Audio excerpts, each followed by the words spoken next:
ایک صحابی تھے حضور کے اور نابینا تھے. وہ ایک دن حضور کی خدمت میں آئے، دربار میں حاضر ہوئے اور ہاتھ میں خنجر تھا، کپڑے سارے خون و خون تھے. لاٹھی ٹیکتے ٹیکتے حضور کی خدمت میں آئے. حضور نے فرمایا ماں پہ کہا کیا ہو گیا بھائی تمہیں؟ اس نے کہا یا رسول اللہ میری بیوی گستاخ رسول، اللہ نے مجھے اس سے 2 بچے دیے ہیں. حضور میرے بچے دیکھیں وہ لال ہیں، لال ہیروں کی طرح چمکتے ہیں، لیکن میری بیوی جو ہے وہ بڑی بد زبان اور گستاخ رسول ہے. میں نے بڑی کوشش کی سمجھانے کی، وہ بات نہیں آئی. آج میرے عشق اور محبت نے پھر یہ فیصلہ کر لیا اس سرزمین پر یا وہ چلے گی یا میں زندہ رہوں گا تو میں چلوں گا. حضور جب اس کو نیند آئی، میں تو جاگ رہا تھا اور خنجر تیار رکھا تھا، اس کے سینے پہ بیٹھ کے میں نے خنجر مار مار کے اس کے بدن کو چھلنی کر دیا. وہ بدبخت مر گئی ہے، لاش پڑی ہوئی ہے، میں حاضر ہوں. حضور نے فرمایا اللہ کے بندے تم نے قتل کر دیا. قتل کا تو پھر سزا قتل ہے. اور کہا حضور میں اسی لیے تو حاضر ہو گیا ہوں کہ اگر میں نے قتل کیا ہے پھر اللہ جانتا ہے میں نے کیوں قتل کیا. آپ مجھے جو بھی سزا دیں، ابھی فیصلے ہو رہے تھے کہ اللہ کے قرآن نازل کر دیا کہ فلا وربک لا یؤمنون حتی یحکموک فیما شجر بینہم. میرا مدنی مجھے تیرے رب کی قسم ہے، دیکھو کتنا پیار سے بات ہو رہی ہے. اللہ تو سب کے رب ہے نا، وہ تو رب العالمین ہے نا. لیکن یہاں یہ نہیں کہا ہے کہ اللہ کا فیصلہ، فلا وربک تیرے رب کا فیصلہ ہے. محمد مصطفیٰ صلی اللہ علیہ وسلم صلی اللہ علیہ وسلم. اللہم صلی علی محمد الف الف مرۃ عدد کل ذرہ. اللہ نے فیصلہ کر دیا کہ جو لوگ آپ کو نہیں مانتے وہ کافر ہیں، وہ مومن ہی نہیں ہیں. اور جو آپ کو ایذا پہنچائیں ان الذین یؤذون اللہ ورسولہ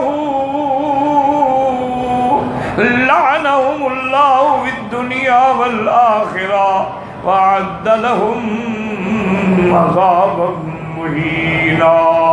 اللہ نے فرمایا جو میرے مدنی کو ایذا پہنچائیں وہ اللہ کو ایذا پہنچاتے ہیں، ان پہ اللہ کی لعنت ہے دنیا و آخرت میں، اور ان کے لیے آگے جہنم میں بڑا اہانت والا عذاب تیار ہے. تو حکم ہو گیا کہ شاتم رسول کے قاتل کا کوئی بدلہ نہیں ہوتا. دمہ حدر، جاؤ تمہارے خون، تم نے جو کچھ کیا ٹھیک کیا. بعض ائمہ فرماتے ہیں کہ اس کی توبہ قبول ہو جاتی ہے، لیکن شیخ الاسلام ابن تیمیہ جو یہاں کے لوگوں کے سب سے بڑے امام ہیں، جن کو تم وہابی کہتے ہو نا، یہ اس وہابی کا عشق ہے.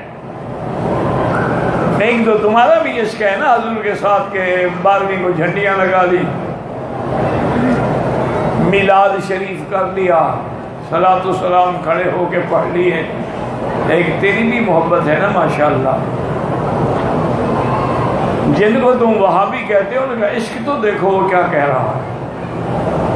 کہتے کہ حضور کا گستاخ ہو اس کے لیے معافی سے کوئی معافی. انا للہ و انا الیہ راجعون. تو اس لیے حضور نے فرمایا کہ اگر آج وہ مطعم ابن عدی زندہ ہوتا نا تو حضور کسی کا احسان نہیں رکھتے نا، وہ تو رحمت للعالمین ہے. اللہ اکبر اللہ اکبر. ہاں جی کہاں آگے بھائی کوئی پتہ نہیں. لا حول ولا قوت الا باللہ.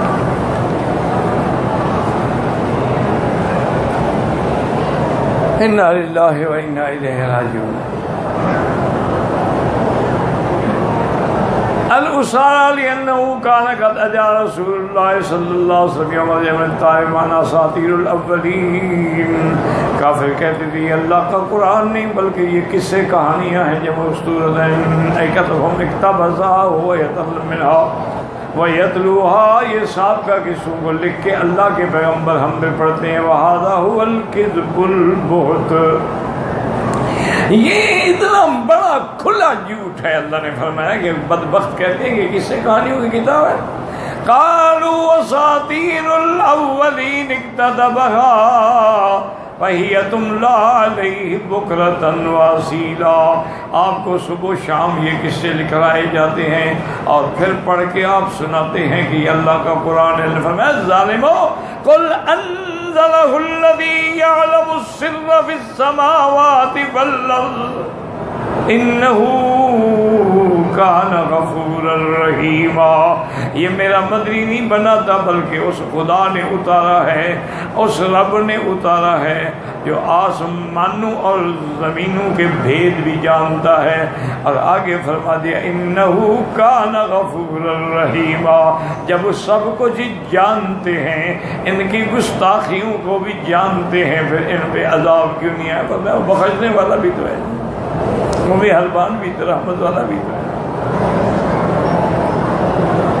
اللہ لمن تاب الیہ واناب فانہ یتقبل منہ ویصفح.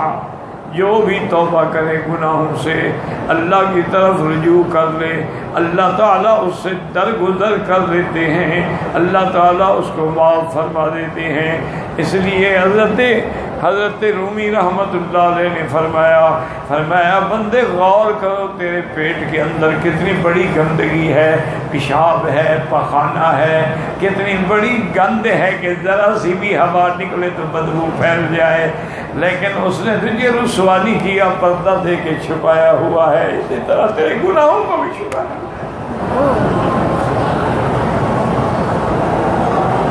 حضرت حاجی امداد اللہ صاحب مہاجر فرماتے تھے اگر لوگوں پر میرے گناہ واضح ہو جائے تو لوگ ہمیں پتھر ماریں، ہمارے ہاتھ نہیں چومیں گے. یہ اس کا کرم ہے کہ اس نے ہماری ظاہری اجسام کے اندر جو گندگیاں ہیں ان کو بھی چھپایا ہوا ہے اور ہمارے گناہوں کو بھی چھپایا. وجہ کیا ہے کہ وہ غفور بھی ہے اور رحیم بھی ہے، لیکن شرط یہ ہے کہ تم بھی تو اس کے دروازے کی طرف لوٹو، تم بھی تو اللہ کے دروازے کی طرف آؤ، توبہ کرو.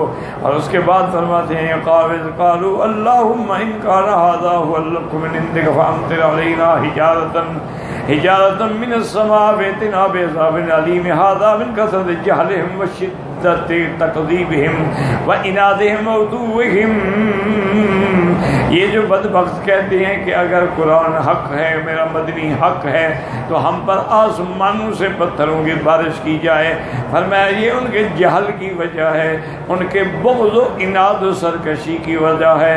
وَهَذَا مِمَّا أَيَّنُوا بِهِ وَكَانَ الْأَوْلَىٰ لَهُمْ أَن يَقُولُوا اللَّهُمَّ إِن كَانَ هَٰذَا هُوَ الْحَقُّ مِنْ عِندِكَ فَاهْدِنَا لَهُ وَوَفِّقْنَا لِاتِّبَاعِهِ وَلَٰكِنِ اسْتَفْتَوْا عَلَىٰ أَنفُسِهِمْ اسْتَعْجَلُوا الْعَذَابَ وَتَعْجِيلَ الْعُقُوبَةِ.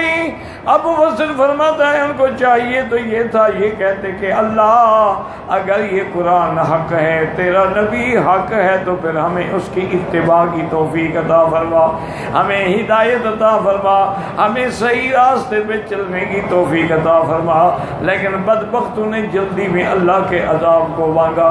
تو اچھا مجھے یہ سمجھائیں کہ یہ دعا آخر کیوں مانگی کہ ان کان ھذا ھو الحق من عندک فامطر علینا حجارۃ من السماء، پتھر برسا، یہ کیوں مانگا؟ اس کی وجوہات جو ہیں اللہ اکبر. علماء نے جو لکھا، انہوں نے کہا وجہ یہ ہے کہ مکے والے دیکھ چکے تھے کہ جب ابرہہ بادشاہ نے کعبے پہ چڑھائی کی تھی ہاتھیوں کو لے کے، تو اللہ نے پرندے بھیجے فَأَرْسَلْنَا عَلَيْهِمْ طَيْرًا أَبَابِيلَ تَرْمِيهِمْ بِحِجَارَةٍ. اللہ نے آسمان سے پرندے بھیجے جنہوں نے آ کے ان پہ پتھر برسائے. تو انہوں نے کہا چونکہ کعبہ حق تھا تو دشمنوں پہ پتھر برسے, اگر محمد بھی حق ہے تو ہم پر بھی پتھر برسائے. انا للہ و انا الیہ راجعون. اور بعد علماء نے فرمایا کیونکہ یہاں لفظ ہے نا اساطیر الاولین, یہ پرانے قصے کہانی والی بات ہے, تو حضور تو وہاں یہ بھی بتاتے تھے نا کہ قوم لوط پر جب عذاب آیا تو اللہ نے حکم دیا وجعلنا عالیہا سافلہا وَأَمْطَرْنَا عَلَيْهِمْ حِجَارَةً مِّن سِجِّيلٍ. ہم نے پھر اونچا کر کے ان کو اوندا گرا کے ان کے اوپر آسمان سے پتھروں کی بارش کی, یہ جہنم کے پکے ہوئے پتھر تھے. انہوں نے کہا اچھا اگر آپ ہمیں سنا رہے ہو چلو ہم پر بھی پتھر آ جائیں. اس وجہ سے انہوں نے اس لفظ کو اختیار کیا. جیسے مفسر فرماتا ہے قرآن میں آتا ہے یستعجلونک بالعذاب ولولا اجل مسمى لجاءهم العذاب ولياتينهم بغتة وهم لا يشعرون.